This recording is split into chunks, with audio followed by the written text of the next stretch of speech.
오늘 여러분과 함께 나눌 말씀은 응답받는 기도, 이런 제목으로 함께 말씀을 나누도록 하겠습니다. 응답받는 기도, 이런 제목이 여러분에게 얼마나 소중하고 또 얼마나 여러분들이 기대하는 말씀인지 모르겠습니다만은 오늘 응답받는 기도에 대해서 우리 주님께서 말씀하시는 그 말씀을 함께 들을 수 있는 그런 시간이 됐으면 좋겠습니다. 열매를 맺지 않는 무화과 나무가 뿌리채 말라 죽었습니다. 예수님께서 잎만 무성하고 열매가 없는 그 나무를 향해서 내가 다시는 열매를 맺지 못하리라 이렇게 말씀하셨는데, 그 말씀을 들은 무화과 나무가 뿌리까지 말라 죽고 말았습니다. 그때는 무화과 철이 아니어서 열매가 없는 때였지만 그것이 오히려 예수님께는 다행한 일이었습니다. 예수님의 마음속에는 이 무화과 나무 사건을 통해서 뭔가 제자들에게 또 많은 사람들에게 주고 싶은 메시지가 있었던 것입니다. 그것은 성전 예배의 종말에 관한 것이었습니다. 겉에서 볼 때는 화려하고 수많은 사람들이 제사를 드리기 위해서 성전을 찾았지만 예수님의 눈에 보는 그 성전 예배는 형식적인 예배였고 거칠에만 하는 예배였고 뭔가 정상적이 아닌 그런 예배였습니다. 그래서 예수님께서 나의 집은 모든 민족에 기도하는 집인데 너희는 강도의 소굴로 만들었다, 이렇게 예수님께서 분노하신 이유가 바로 거기에 있었습니다. 예수님께서는 잎만 무성하고 열매가 없는 무화과 나무를 저주함으로 인해서 이제 형식적이고 겉만 번지르한 이 성전 중심의 예배는 끝이 난다 하는 예고를 예수님께서 하신 것입니다. 예수님은 오늘 우리에게도 똑같이 열매를 기대하시고 열매를 맺기를 원하십니다. 조금만 우리가 주위에서 이 말씀을 들으면 이게 진짜 열매 맺는다고 하는 것이 어떤 의미인가 하는 것을 우리가 금방 알 수가 있습니다. 예수님께서 말씀하신 그 이야기 가운데 이런 이야기가 있습니다. 어떤 사람이 자기의 그 포도원 농장에다가 무화과 나무를 갖다 심었습니다. 그리고 이 포도원 지기에게 이 무화과 나무를 잘 돌보라고 부탁을 했습니다. 그리고 매년 와가지고 이 무화과 나무가 열매를 맺나 살펴봤습니다. 3년이나 그렇게 살펴봤는데 열매를 맺지 않습니다. 그때 이 주인이 그 포도원 지기에게 이렇게 말하죠. 이 무화과 나무, 열매를 맺지 못하는 이 나무를 잘라버리시오. 어떻게 이 포도원의 자리만 차지하고 있게 할 것입니까? 이렇게 말씀하셨습니다. 이 얘기가 무화과 나무 얘기가 아니잖아요. 사실은 열매를 맺지 못하는 우리들의 이야기인 것입니다. 알고 보면 우리는 하나님의 은혜로 어두움 속에서 빛으로 옮겨온 사람들입니다. 우리는 하나님의 은혜로 사망으로부터 영원한 생명을 약속받은 자리로 옮겨온 사람들입니다.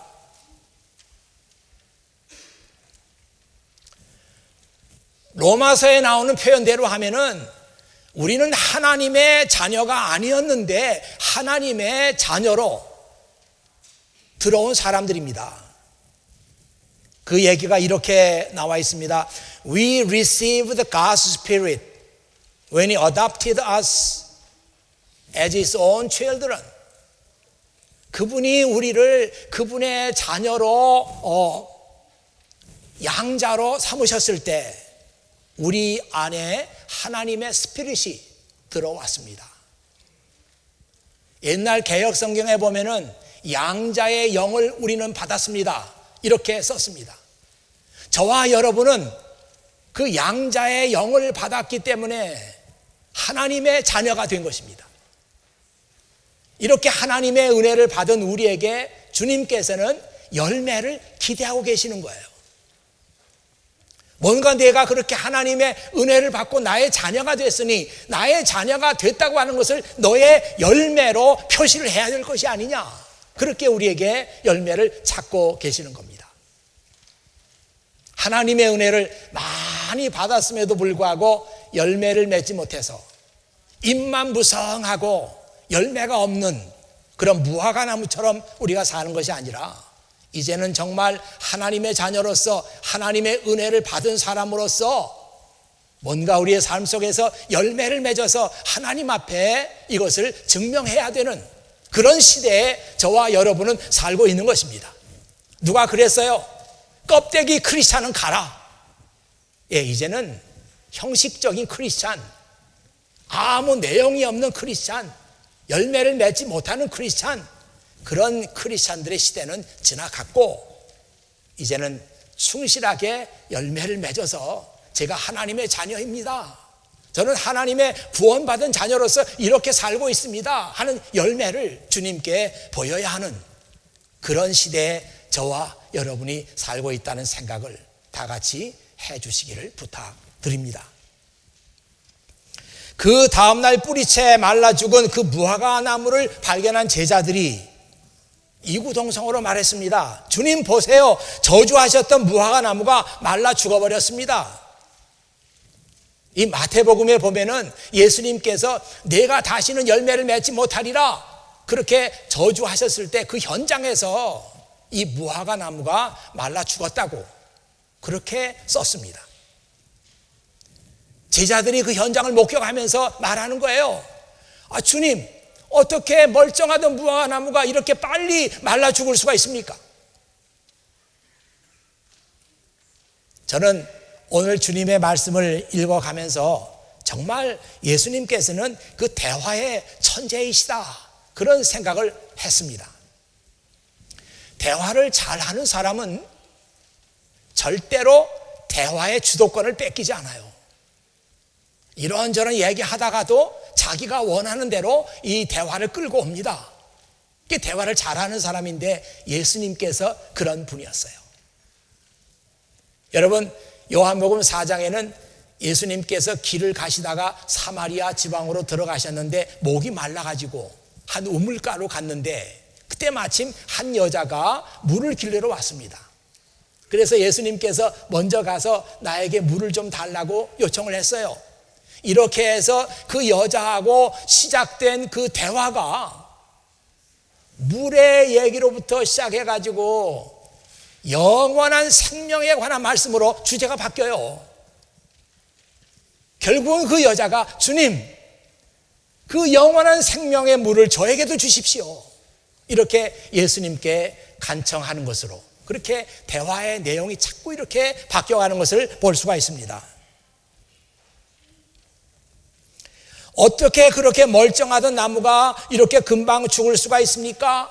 그 충격적인 장면을 목격하고 예수님께 묻는 제자들에게 예수님은 하나님을 믿어라 그렇게 말씀하심으로써 하나님을 믿는 문제로 대화의 주제를 바꿔나가십니다.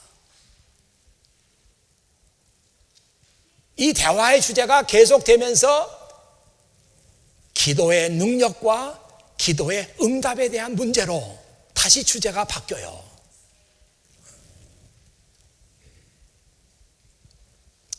이 기도의 응답에 대한 문제는 모든 크리스찬들이 관심을 가지고 있는 문제입니다.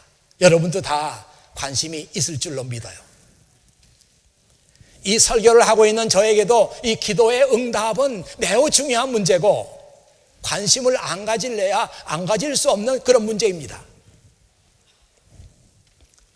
기도의 응답에 대해서 많은 사람들이 질문합니다. 왜 누구의 기도는 응답이 되는데 누구의 기도는 응답이 안 됩니까? 과연 기도하면 정말 응답이 있는 것입니까? 만일 응답이 온다면 그 응답을 어떻게 들을 수 있습니까? 많은 사람들이 기도의 응답에 대해서 이런 질문들을 합니다. 오늘 성경 말씀을 잘 읽어보면서 저는 깜짝 놀랐어요. 야, 이 무화과 나무가 열매를 맺지 못했던 그 문제가 기도의 응답에 대한 그 앤서로 이렇게 나와 있어요. 여기에 주님께서 응답받는 기도를 위한 4가지 리콰이어먼트. 야, 너희 기도가 응답받기 위해서는 적어도 이 4가지가 있어야 된다. 그렇게 말씀하셨어요. 공부하는 학생들은 그 리콰이어먼트라고 하는 말을 잘 압니다. 어떤 클래스에 들어가면 교수가 이 클래스에서 리콰이어 하는 것을 얘기해 줘요. 여기 들어온 사람들은 이러한 리콰이어먼트를 다 해야 됩니다. 그래야 이 클래스를 통과할 수 있습니다. 그렇게 얘기해 주잖아요. 그리고 무슨 학위과정, 박사과정, 석사과정을 들어가도 말이죠. 그 과정에서 requirement가 있어요. 이것을 다 fulfill, 다 채워야 학위를 받을 수가 있습니다. 그런데 우리 기도 생활에도 응답받는 기도 생활을 하기 위해서는 4가지 중요한 requirement가 있다.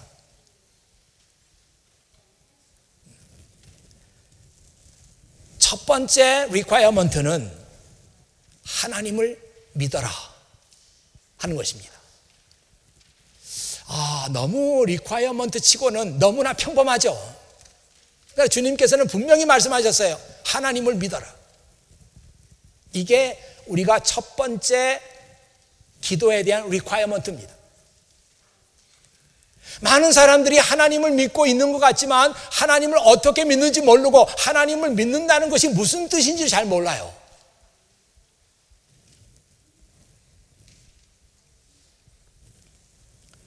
여러분이 고백하는 사도신경 맨 처음에 보면은 전능하사 천지를 만드신 하나님 아버지를 내가 믿사오며 이렇게 나와요. 하나님을 믿는다고 하는 것은 첫 번째로 하나님의 전능하심을 믿는 거예요. 내가 믿는 하나님은 전능하시다. 능력이 끝이 없다. 그래서 못하실 일이 없다. 이 사실을 믿는 거예요. 그래서 그 하나님께서는 내가 기도하면 나의 기도도 응답해 주시는 하나님, 내 문제를 해결해 주시는 하나님이시다. 그래서 이 고백이 중요한 거예요. 두 번째는 하나님께서 예수 그리스도를 통해서 나에게 해 주신 일들을 믿는 것입니다. 이게 하나님을 믿는 거예요.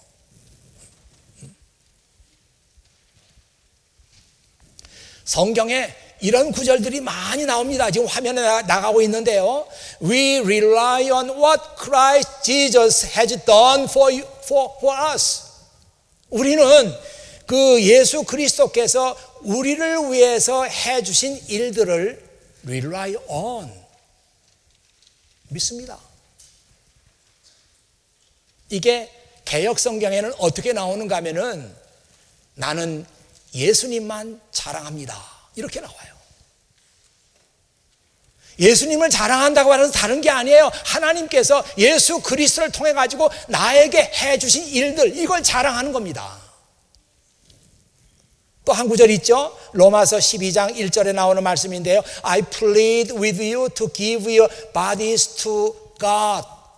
하나님께 여러분의 몸을 드리기를 바랍니다. 아니, 이게 무슨 말이에요? 하나님께 우리의 몸을 드리라. 사실 이 의미상은 하나님께 우리의 삶 전체를 드리라 이런 뜻인데요. 왜 우리가 하나님께 우리의 삶을 드려야 됩니까? Because of all He has done for you through Christ Jesus. 예수 그리스도를 통해서 너에게 해주신 모든 일들 때문에 너의 삶을 하나님께 드려라. 그렇게 말하고 있잖아요. Let them be a living and holy sacrifices. 너의 몸이 하나님께 드리는 살아있고 거룩한 제물이 되게 하라.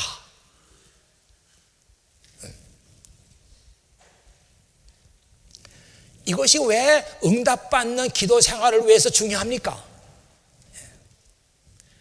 예수님의 십자가는 하나님의 구원의 계획의 완성이에요. 하나님께서 우리를 구원하시기 위해서 오래전부터 계획하시고 많은 일들을 하셨지만 하나님의 구원의 계획의 완성은 십자가를 통해서 되었습니다. 이 십자가를 통해서 강한 사람들을 부끄럽게 하시고 천하고 낮은 사람들을 세워주셨어요. 우리가 하나님을 믿는다고 고백하는 것은 이 사실을 그대로 인정하고 받아들이는 것입니다.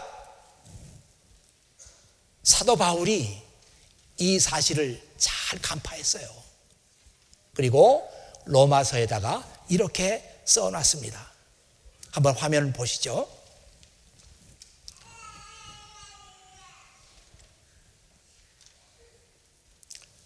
화면에 안 나가는 것 같은데요. 제가 읽어드리겠습니다. 로마서 8장 31절인데요. 자기 아들까지도 아끼지 않고 우리 모두를 위해서 내주신 분께서 그 아들과 함께 우리에게 모든 것을 은혜로 주시지 않겠느냐. 금방 읽으면 뭔가 잘 뜻이 들어오지 않아요? 자기 아들까지도 아끼지 않고 우리 모두를 위해서 내주신 분께서 그 아들과 함께 우리에게 모든 것을 은혜로 주시지 않겠느냐. 아니, 그분의 아들, 그분에게 가장 소중한 그분의 아들까지 우리에게 내줬어요. 이게 십자가의 사건이잖아요. 하나님께서 우리를 위해서 하신 일 가운데 가장 그 빛나는 일이잖아요. 그 아들을 우리에게 줬어요.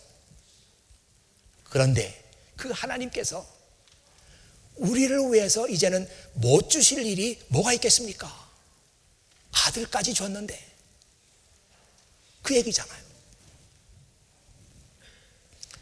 그래서 하나님의 전능하심과 그리고 하나님께서 예수 그리스도 안에서 그의 자녀들을 위해서 행하신 모든 일들을 믿는 사람은 이렇게 기도하는 거예요. 하나님 아버지, 저는 하나님을 믿어요. 하나님은 크신 능력으로 세상을 창조하신 분이시라는 것을 알아요. 그리고 저를 위해서 하나님의 아들의 생명도 아끼지 않으시고 내주신 것도 알아요. 하나님 아버지, 제가 지금 이런 어려움에 빠져 있거든요. 하나님, 이것도 도와주시겠죠? 첫 번째 리퀘어먼트는 하나님을 믿는 겁니다.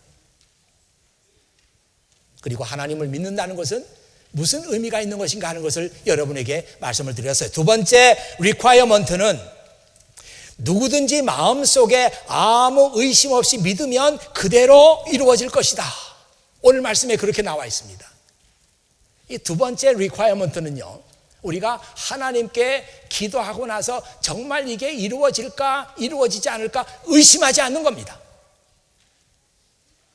의심하지 않는 거예요.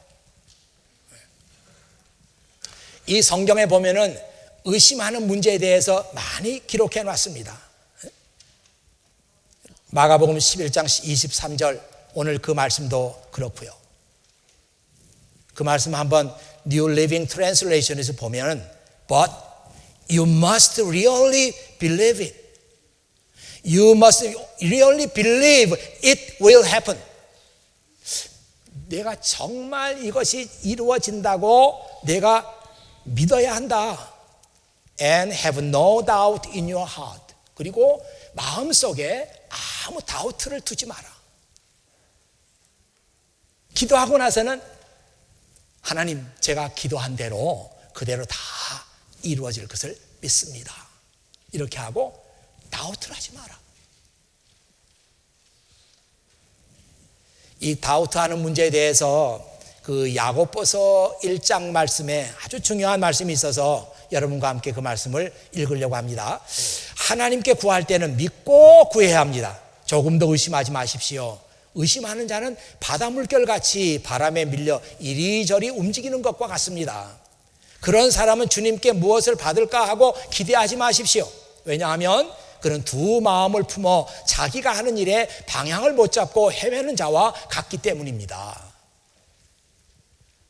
한번 여러분들이 화면을 보면서 그 밑에 나와 있는 그 영어 성경 한번 봐보세요. 이게 이런 뜻이었구나 하는 것이 깨달아지는 것이 참 많습니다. But when you ask him, 그에게 ask할 때는 be sure that your faith is in God alone. 하나님께만 믿음이 있도록, 하나님만 믿도록 해야 한다. Do not waver. 의심하지 말라. For a person with divided loyalty is as unsettled as a wave of the sea that is blown and tossed by the wind. 의심하는 사람은 하나님께 대한 로열티가 디바이드 된 사람이에요. 이게 참 아주 훌륭한 표현이라고 생각해요. 의심하는 사람은 누구냐? 하나님께 대한 로열티, 충성심이죠. 하나님께 대한 믿음이죠. 이게 디바이드 된 거, 나눠진 거예요.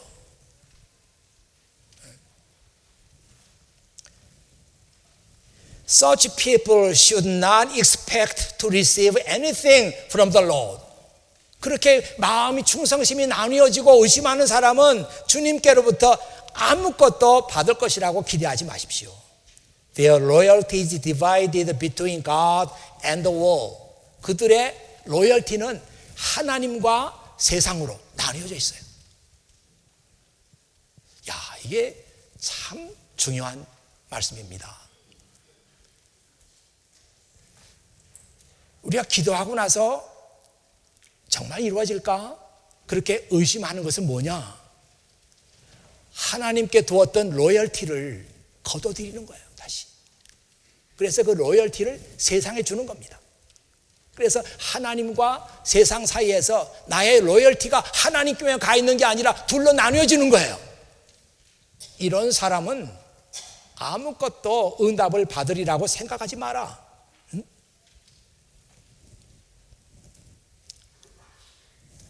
오늘 성경 말씀 보니까요, 너희가 기도하고 의심하지 않으면 이런 일도 된다 하면서 이 산에게 명령을 해가지고 저 바다에 빠져라. 그래도 빠진다는 거예요. 여러분, 이 말씀은요, 그냥 문자적인 의미로 해석을 해서는 안 됩니다. 어떤 사람이 그런 사람은 없겠지만 자기 앞에 있는 그 산을 보면서 내가 한번 실험을 해봐야 되겠다 이렇게 생각하고 그 산에게 명령을 해서 너 빠져가, 저 바다에 빠져라 이렇게 해도 산은 안 빠집니다. 산은 그대로 있어요. 이건 문자적으로 해석할 그런 문제가 아니에요. 우리가 기도하고 의심하지 않고 그대로 될 줄로 믿는 그 믿음을 가지면, 그리고 하나님께만 온전히 충성심을 두고 그 충성심을 다른 데 주지 않으면 우리가 불가능하게 생각했던 일까지도 가능하게 되는 하나님의 역사가 일어난다 하는 그런 그 표현이죠.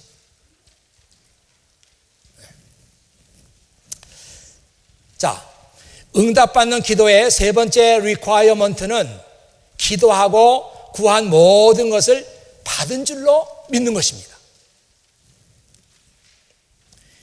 You can pray for anything, and if you believe that you have received it, it will be yours. You can pray for anything. 너는 무슨 일이든지 기도할 수 있다. 여러분, 기도할 때는요, 큰 일이나 작은 일이나 무슨 일을 가지고도 하나님께 기도할 수 있습니다. 그런데 if you believe that you have received it, 그리고 내가 기도한 것을 이미 받았다 이렇게 믿는다면 it will be yours. 그것은 너의 것이다.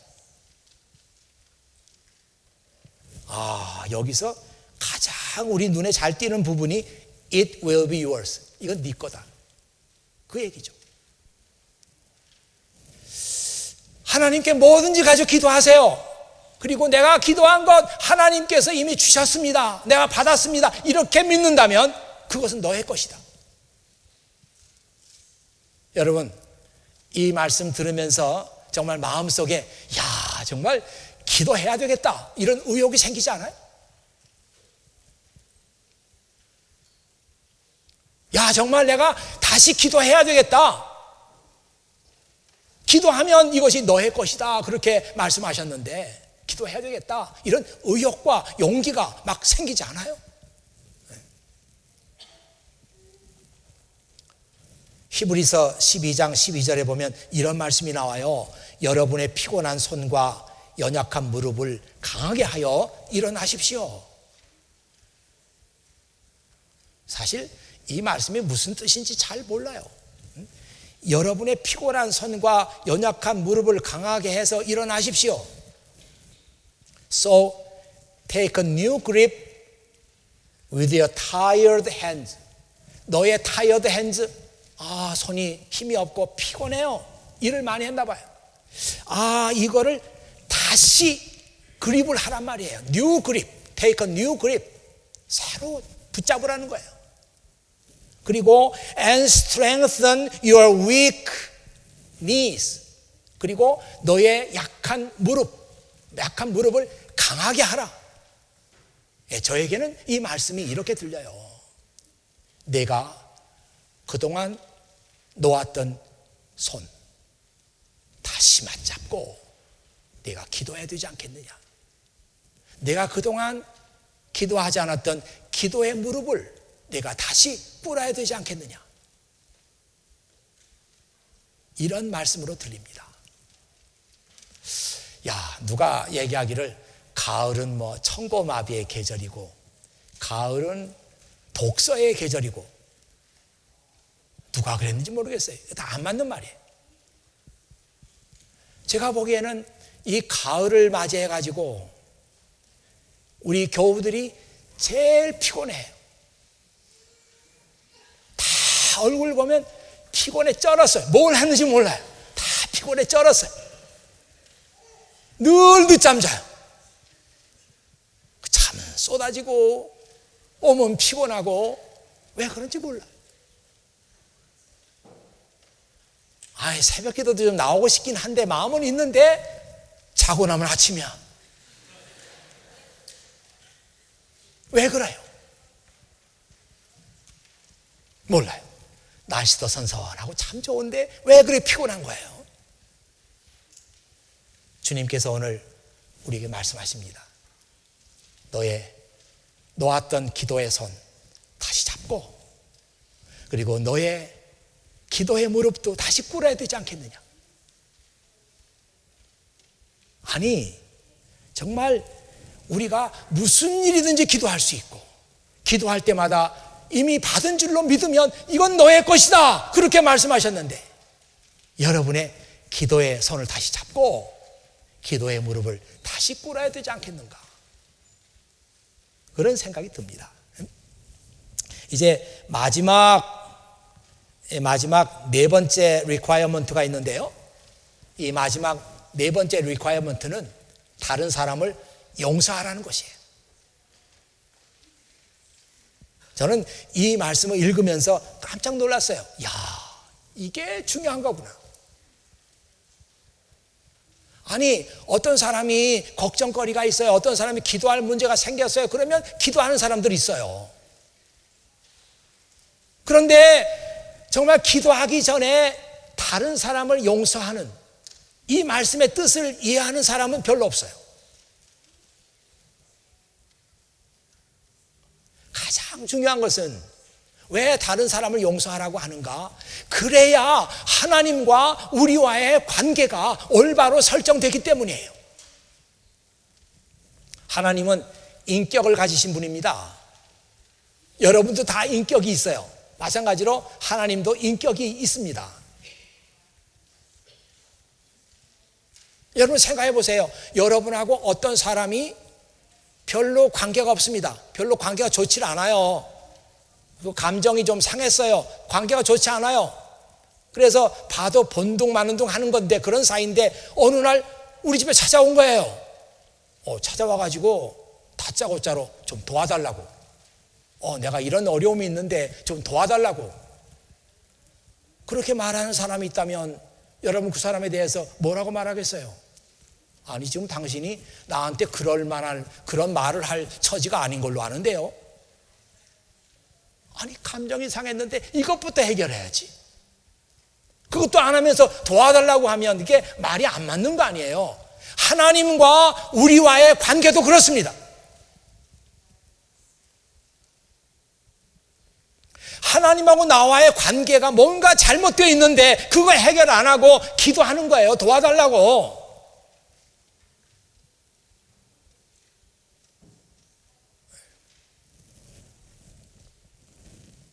그런데 오늘 말씀해 보니까요, 다른 사람을 용서하면 하늘에 계신 너희 아버지께서도 너희 죄를 용서하시리라, 그렇게 말씀하셨어요. 참 사람은요 모든 것을 다 자기중심적으로 생각하고 보기 때문에 자기에 대한 통찰력이 없어요. 다른 사람에게서 잘못된 것, 다른 사람의 실수 이런 것들은 눈에 잘 띄는데 자기가 잘못한 것, 자기의 실수 이런 것들은 눈에 안 띕니다. 아 이건 뭐 다 그래요. 다 자연스러운 일이에요.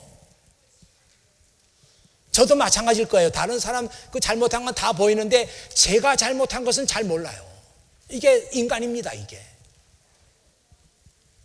내가 뭘 잘못했는지 하나님과의 관계 속에서도 내가 어떤 죄를 범해서 하나님과의 관계가 잘못됐는지 우리는 알 수 없어요.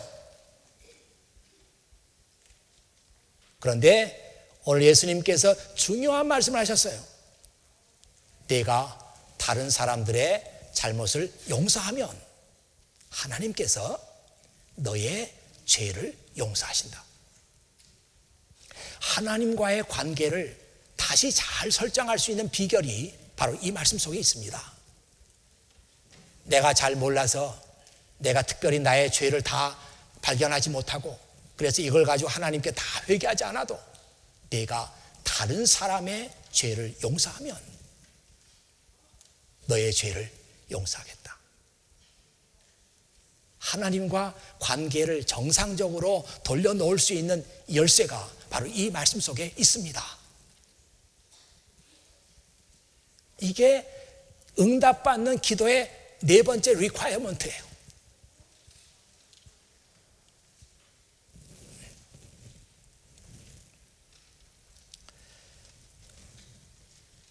하나님께서 우리 기도를 듣지 않으시면 좀 기도하는 사람들은 알아요. 왜 기도가 하긴 해도 기도가 허공을 치는 것 같아. 기도를 하긴 하는데 기도가 하나님 앞에 상달되는 게 아니라 허공을 쳐요. 이게 하나님께서 들어주시지 않는 기도예요. 그걸 느껴요. 여러분도 그걸 느끼고 있습니까? 기도했는데도 그냥 마음은 공허하고 내 기도가 다 하나님 앞에 상달되지 않는 것을 피부로 느껴요. 하나님과의 관계가 안 됐기 때문이에요. 뭔가 하나님하고 나와의 관계가 제대로 설정이 안 됐어요. 자, 그런데 내가 형제들이 잘못한 거, 자매가 잘못한 거, 너에게 상처 준 거, 이건 먼저 용서해라. 그러면 하나님께서 우리의 모든 것을 용서해 주시겠다는 거 아니에요.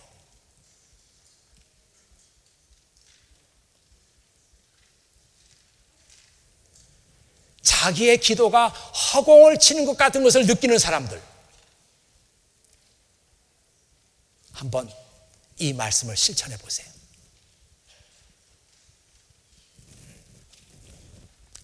오늘 말씀이 여러분들의 기도 생활에 많은 도움이 되기를 바랍니다. 그런데 이것이 기도에 대한 어떤 지식을 또 쌓아나가는 그런 말씀이 아니라 여러분을 기도의 자리로 이끌어올 수 있는 그런 말씀이 됐으면 좋겠어요. 여러분의 피곤한 손, 놓아버렸던 기도의 손들 다시 잡고 여러분의 기도의 무릎을 다시 꿇고 하나님 앞에 나아가는 여러분들 되시길 주의 이름으로 축원합니다. 기도하겠습니다. 아버지 하나님 감사합니다. 오늘도 아버지 하나님께서 저희들에게 꼭 필요한 말씀, 필요한 시간에 주시는 것 감사합니다. 또 아버지 하나님께서 꼭 필요한 때 아버지 하나님의 은혜를 저희들에게 주시는 것을 저희들이 감사드립니다. 아버지 하나님, 오늘은 특별히 주님께서 기도에 대한 말씀을 우리에게 주셨습니다. 이 말씀이 저희들 기도의 자리로 이끌어가는 말씀이 될 수 있도록 아버지 하나님께서 도우시기를 원합니다. 몸도 마음도 피곤한 계절입니다. 아버지 하나님, 이때 우리의 기도의 손까지 다 놓아버리는 그런 사람들 되지 않게 하시고, 기도의 무릎을 꿇지 않는 그런 사람들 되지 않도록 도와주시고, 하나님 앞에 나가서 무엇이든지 기도하라고 했습니다. 내 건강도 위해서 기도하고, 또 내가 지혜를 가질 수 있도록 기도하게 하시고, 또 내 가족들을 위해서도 기도하게 하시고, 내 자녀들을 위해서도 기도하게 하시고, 교회를 위해서도 기도하게 하시고, 주 안에서 만난 형제 자매들을 기억하면서 기도하게 하시고, 나의 비즈니스를 위해서도 기도하게 하시고, 내가 만나는 모든 사람들을 위해서 기도하게 하시고, 더 나아가서 조국을 위해서 기도하게 하시고, 세계를 위해서 기도할 수 있는 기도의 사람들이 되게 하여 주시옵소서. 우리 구주 예수 그리스도의 이름으로 기도하옵나이다. 아멘.